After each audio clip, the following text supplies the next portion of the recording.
At first, I thought she was just a difficult mother-in-law. But some people don't want a daughter-in-law, they want a mirror. And when you don't reflect what they want, they try to destroy you. Hi, I'm Naomi, and this is the story of how my mother-in-law tried to erase me from my own wedding, but ended up handing me the bouquet instead. Grab your coffee, take a deep breath, and come with me. I remember the moment she hugged me.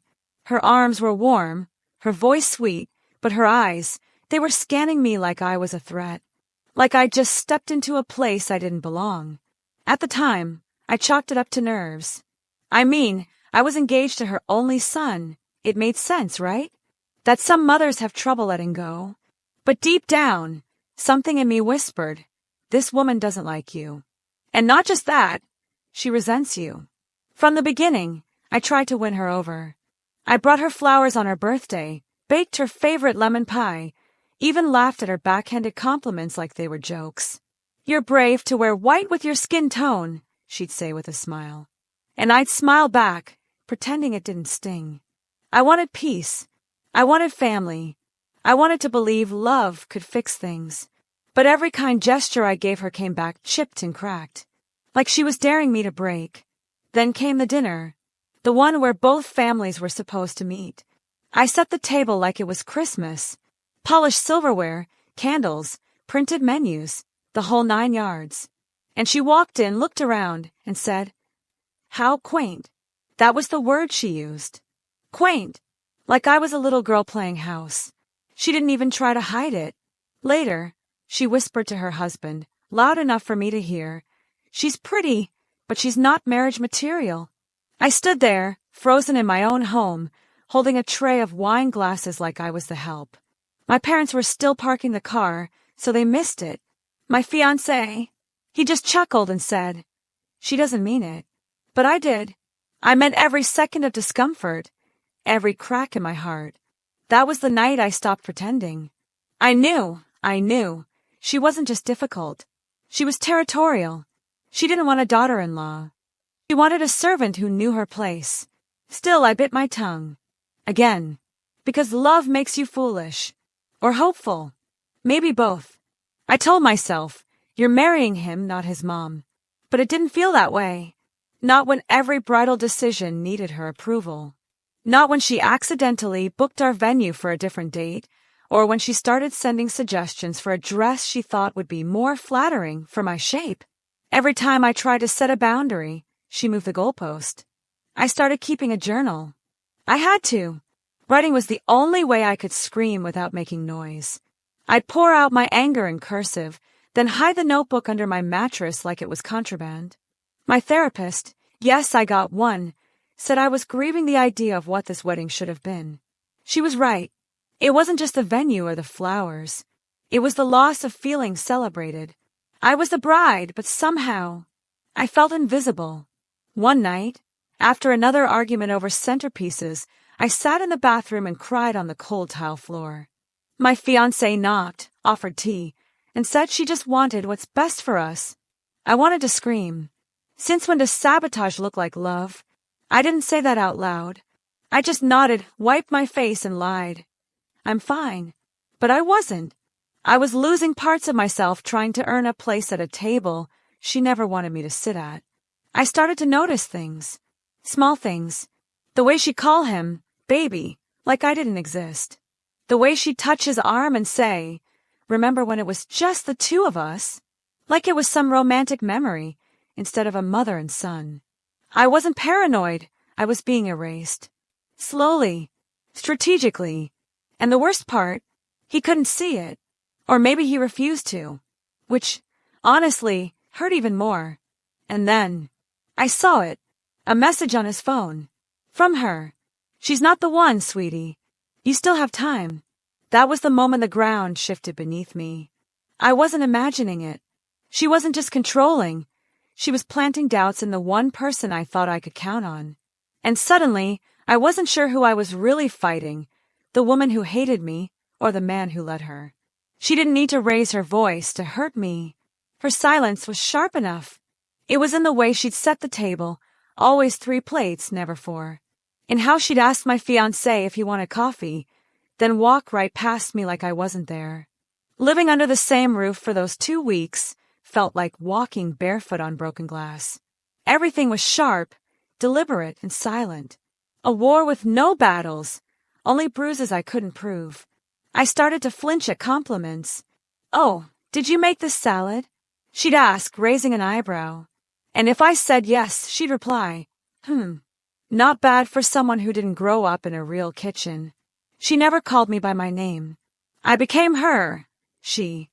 Or worse, just a glance. I began shrinking. I laughed less, ate less, talked less. My spirit was folding in on itself, one insult at a time. At night, I stared at the ceiling and wondered how I'd gotten here.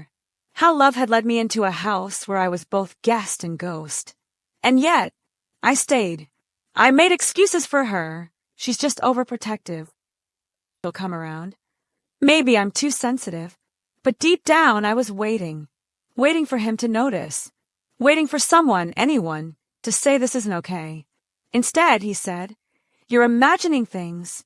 And that, somehow, hurt more than her cruelty. Because it made me feel crazy. Like I was gaslighting myself. He didn't see the way she watched me. How her smile disappeared the second he left the room. How she once threw away the invitation samples I designed because they weren't elegant enough for our family's image. I started questioning my own reality. One afternoon, she rearranged my wedding vision board, took down the blush and gold palette I'd worked on for weeks, and replaced it with navy and silver. "More timeless," she said, and when I objected, she tilted her head and said, "A real bride knows when to take advice." I wanted to scream, "This is my wedding," but instead I just stared at the board, at the pieces of myself being replaced. The day she offered to help with the cake tasting, I said yes, out of desperation. Maybe if we shared something sweet, something neutral, we could start fresh. But when we arrived, she told the baker, "We'll be needing 2 options. One that's suitable for a traditional palate and one for younger tastes." She glanced at me with a smirk. I realized I wasn't a partner in that room. I was a placeholder, a threat to her legacy. My therapist called it emotional erosion, said it happens slowly, not in earthquakes, but in tremors. The small things that shake you just enough to make you question if the ground is solid. And I was shaken. I started sleeping at my sister's on weekends just to breathe, just to remember who I was before I tried so hard to be liked, before I started measuring my worth by the softness of my tone. Then came the Sunday dinner, her family, my family, and the first time everyone would sit together. I had worked on it for weeks. Seating charts, food allergies, neutral conversation topics, everything. She walked in, saw where I'd placed her and said, I think I'll sit next to my son, not your aunt." Then she picked up her place card, dropped it on the floor, and walked away. And that's when I knew. This wasn't just tension. It wasn't even about me. This was possession. She didn't hate me. She hated the idea of losing control.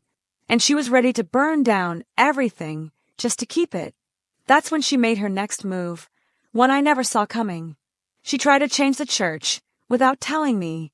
I found out through a voicemail, a sweet voice from the church secretary, thanking me for confirming the new date and time for the ceremony. My stomach dropped. I hadn't changed anything. I hadn't even spoken to the church that week. I played the message twice, then a third time, just to make sure I wasn't losing my mind.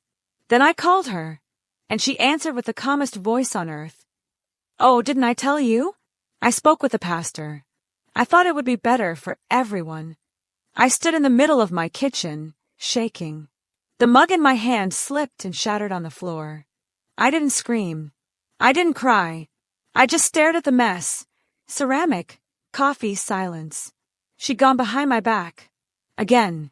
And this time, she touched the one sacred thing I thought was still mine.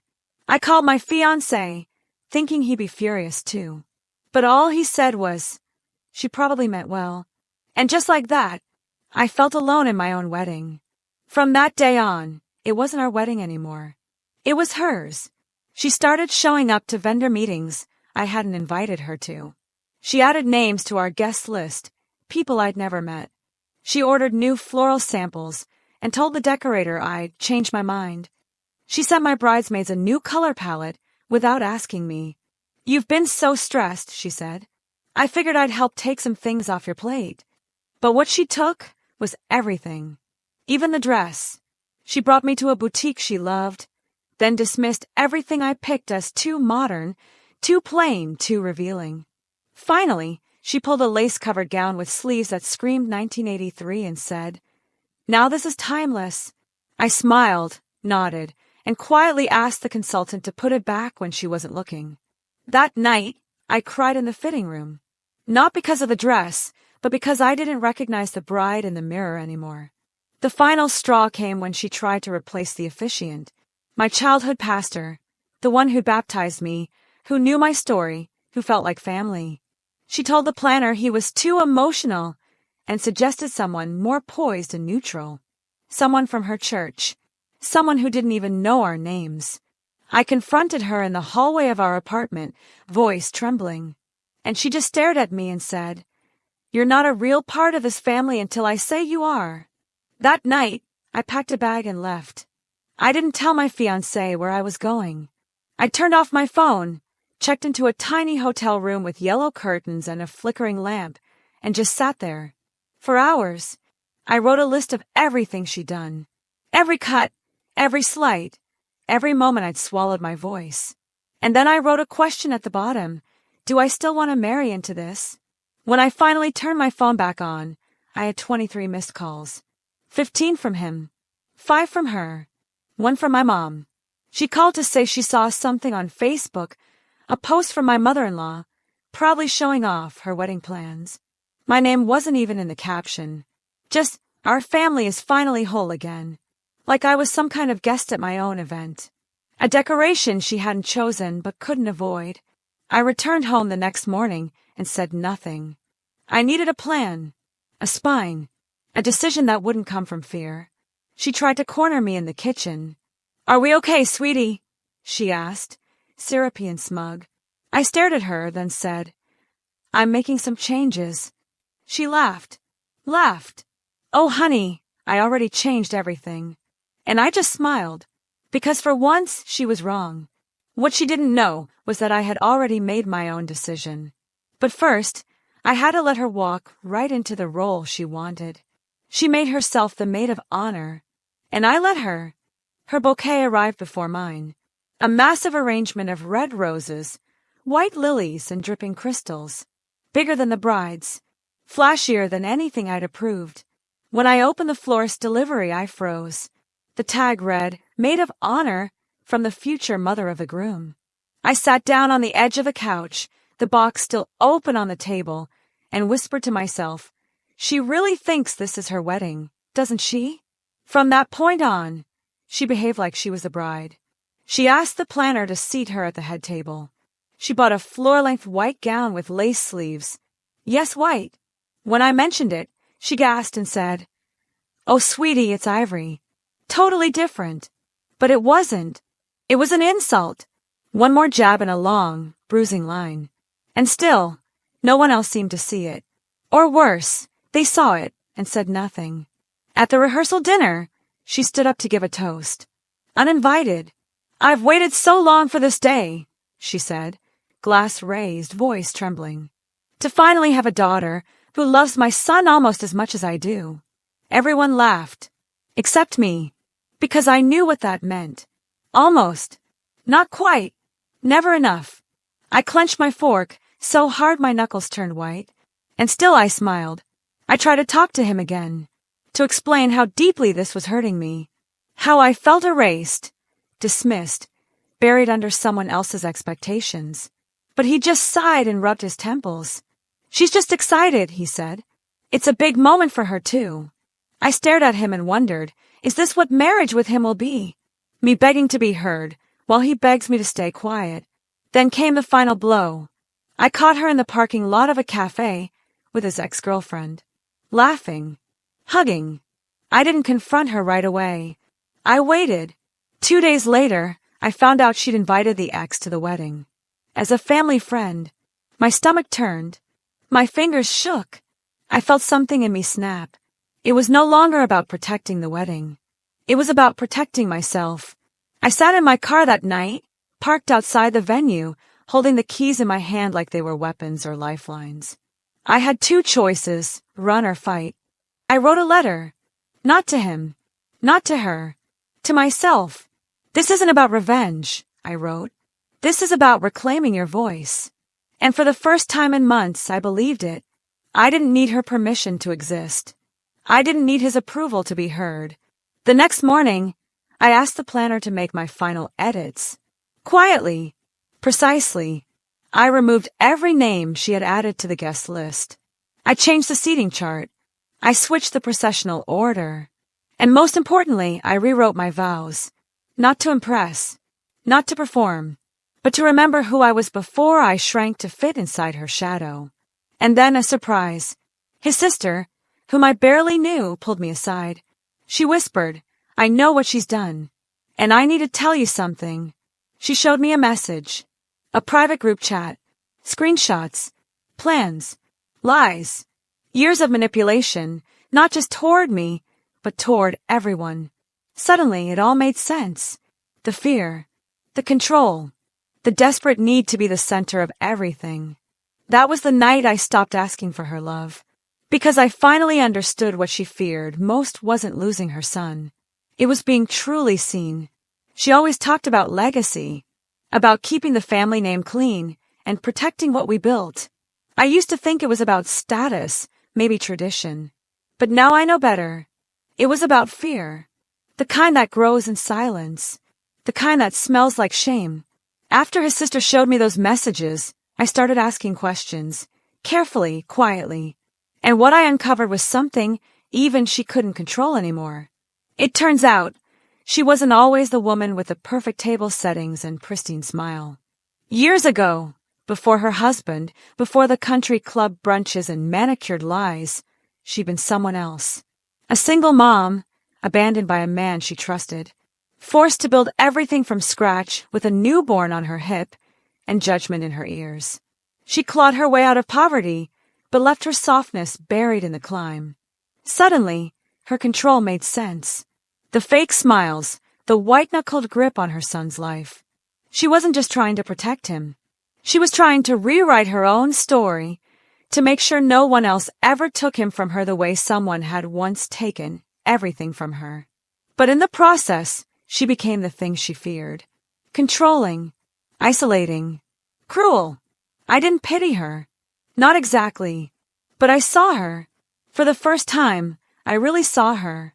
Not as the villain of my story, but as the broken girl hiding inside a mother's armor. And something inside me shifted.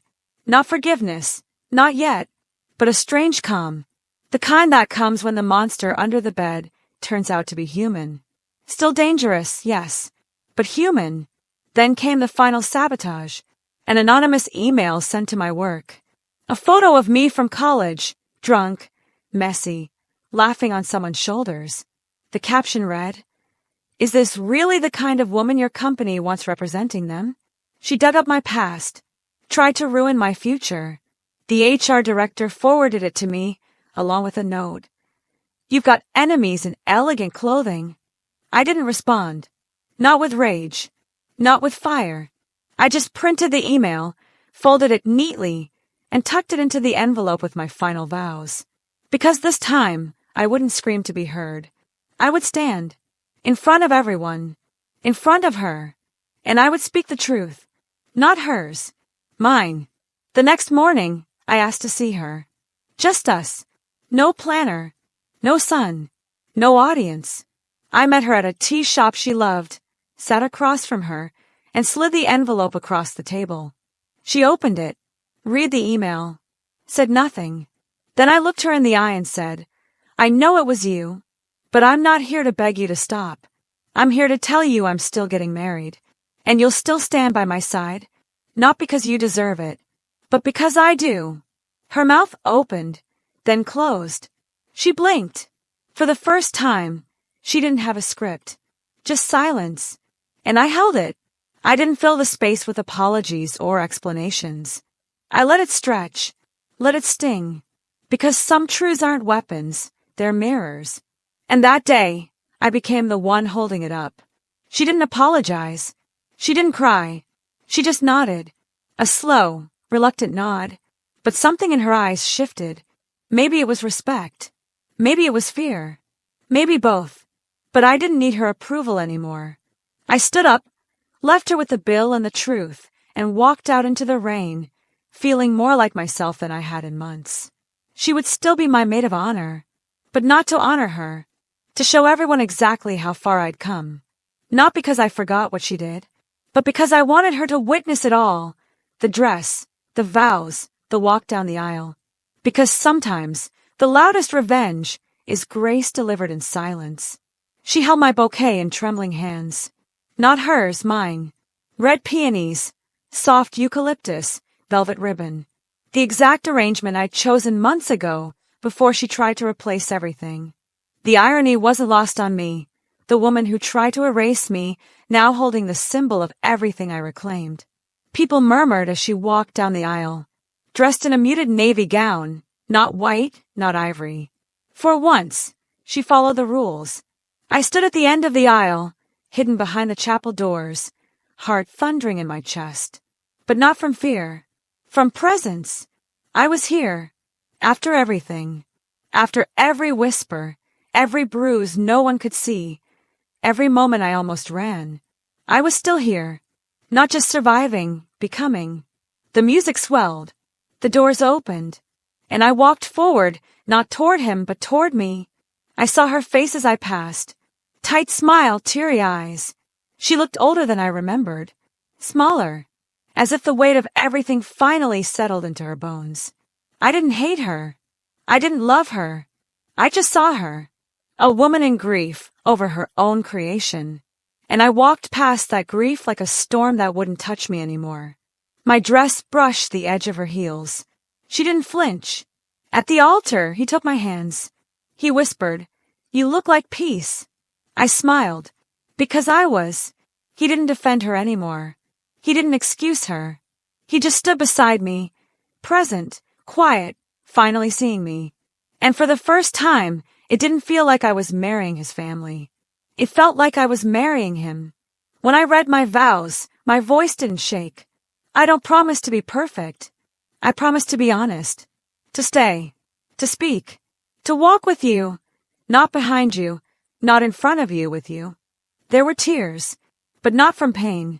From clarity, from the knowledge that I'd walked through fire and somehow still smelled like roses. At the reception, she gave a short speech. Polite, controlled. She called me strong, called me loyal. Not warm, but not cruel. It wasn't affection. It was acknowledgement. A crack in the wall. A whisper of truce. And honestly, that was enough. Because I didn't need her to love me anymore. I just needed her not to dim my light. Later that night, I found the envelope I'd left her at the tea shop, still folded in her clutch. She hadn't thrown it away, hadn't shown it to anyone, just kept it, like a scar she didn't want stitched. I took a deep breath, walked past her on the dance floor and whispered, "Thank you for holding the bouquet." She looked at me, surprised, then nodded once.